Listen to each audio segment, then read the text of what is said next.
Hello student, अब यहाँ पे हम देखने वाले हैं लिमिट का जो है फिफ्थ क्वेश्चन। फिफ्थ क्वेश्चन क्या दिया है? इवाल्युएट करना। इवाल्युएट करना मतलब वैल्यू को फाइंड करना, ठीक है, जो वैल्यू हमारा उसको फाइंड करना। तो यहाँ पे दिया limit x tends to 5, bracket में दिया है x power 4 minus 625 upon x minus 5। तो देखो ये जो 5 है ना, इसको इस तरफ लेके आएंगे तो -5 हो जाएगा, ठीक है। तो इस तरीके से हम देख सकते हैं कि यहाँ पे एक मतलब मिल रहा है, एक चीज हमें एक चीज हम देख रहे हैं कि क्या यहाँ पे मिल रहा है, तो -5 है, यहाँ पे पावर दिया है। तो ऐसा भी हो सकता है कि अगर हम इसका 5 का जो है 4 टाइम पावर करेंगे तो ये आ सकता है। तो हम देखेंगे कि 5 को अगर हम 4 टाइम मल्टीप्लाई करते हैं, 5 इंटू 5 इंटू 5 इंटू 5, ठीक है, तो इसका जो है मल्टीप्लाई करेंगे तो 5 5 जो 25, 25 का 5 से मल्टीप्लाई करेंगे कितना आ जाएगा? हाँ 125 आएगा, और 125 का 5 से मल्टीप्लाई करेंगे तो हमारा कितना आ जाएगा? वो आ जाएगा हमारा 625। तो मतलब क्या 5 को अगर हम जो है 4 टाइम लिख के मल्टीप्लाई करेंगे, 5 को 4 टाइम लिख के मल्टीप्लाई करेंगे तो कितना आएगा? 625। तो हम इसको लिख सकते हैं 5 का पावर 4 लिख सकते हैं, ऑफकोर्स लिख सकते हैं। तो यहाँ पे हम वही करेंगे, ध्यान से देखना क्यों हम ऐसा कर रहे हैं। यहाँ पे हम इसलिए ऐसा कर रहे हैं क्योंकि जो है हमें एक फॉर्मूले में लाना है। फॉर्मूला क्या है वो मैंने बताया था ना, फॉर्मूला याद होना चाहिए आपको। यहाँ पे मैं फॉर्मूला लिख देता हूँ, इसको अच्छे से याद कर लो। Limit x tends to a, bracket में xn minus a n upon x minus a, फिर ब्रैकेट क्लोज, और यहाँ पे इसका जो फॉर्मूला है वो क्या है? a पावर n है तो n, ये n आगे आ जाएगा, इसमें से 1 माइनस होगा। इसी फॉर्मूले में हम इसको किसी भी तरीके से सिंप्लीफाई करके इस फॉर्मूले में लाएंगे, ठीक है। तो देखो यहाँ पे x टेंड्स टू a है, तो a कोई भी नंबर हो सकता है, कोई कांस्टेंट नंबर, तो 5 है, ठीक है।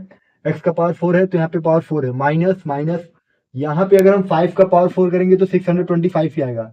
5 का पावर 4 करने पे 625 आ गया। तो हम इसको इसको इस तरीके से भी लिख सकते हैं, इसको इस तरीके से लिख सकते हैं। तो a पावर n हो जाएगा माइनस x माइनस ए। x माइनस ए मतलब जो a यहाँ पे है, देखो जो a यहाँ पे है वही a यहाँ पे है, तो इसी तरीके जो 5 यहाँ पे है वही 5 यहाँ पे है। तो इस तरीके से हम जो है इसको भी करेंगे। तो ध्यान से देखना, मैं इसको इरेज कर लेता हूँ, ये फॉर्मूला बहुत इंपॉर्टेंट है, ध्यान देना। तो अब हम लिख लेते हैं limit x tends to 5, x power 4 है तो 4 माइनस 5 का पावर, देखो 4 करेंगे तो कितना आएगा? 5 का पावर 4 करने में 625 ही आएगा, ठीक है। तो इस तरीके से हमने कर लिया। x माइनस 5 है तो x माइनस 5 हो गया, सॉल्व हो गया। फॉर्मूला लगाना है, ये देखो फॉर्मूला यहाँ से ये उठाना है, तो मतलब यहाँ से ये चीज, तो a पावर 5 पावर 4, देखो a पावर n है ना, तो 5 पावर 4, n में से 1 माइनस हो जाएगा, तो यानी 1 माइनस कर दिया। और यहाँ पे n यानी क्या, जो पावर है हमारा यहाँ पे, ठीक है। तो n क्या है हमारा? 4 है, ये मल्टीप्लाई होगा, सॉल्व कर दो। 4, 5 का पावर 4 है, 4 में से 1 गया, कितना चाहिए? 3। तो मैंने अभी बताया था कि 5 का पावर 3 करने में कितना आया था? 4 इंटू 125, ठीक है। और इसको मल्टीप्लाई करेंगे तो कितना आएगा? 5 4 जा 20, और 4 2 जा 8, 8 2 10, और 4 1 जा 4 1 5।